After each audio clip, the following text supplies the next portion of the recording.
The idea development of this project started with understanding the main function of a suspension system, which is to improve stability and comfort. A double wishbone design was selected due to its superior control over wheel motion. During development, several adjustments were made to the geometry to ensure smooth movement and avoid over-constraints.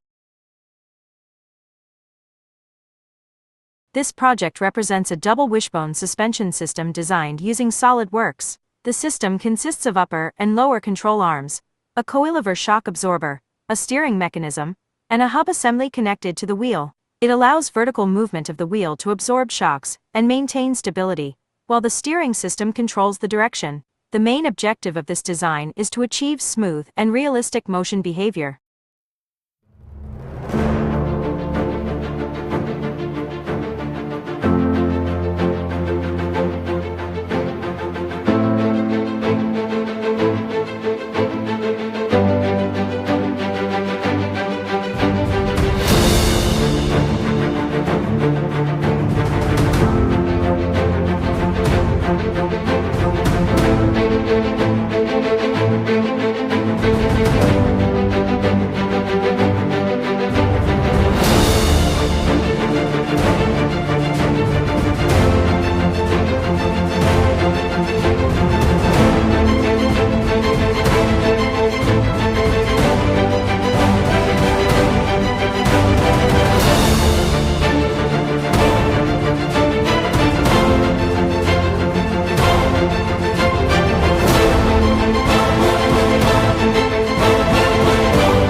The design demonstrates smooth and realistic suspension motion, with good control of the wheel. Some simplifications were made in the joints and materials. Future improvements could include more detailed modeling and advanced analysis.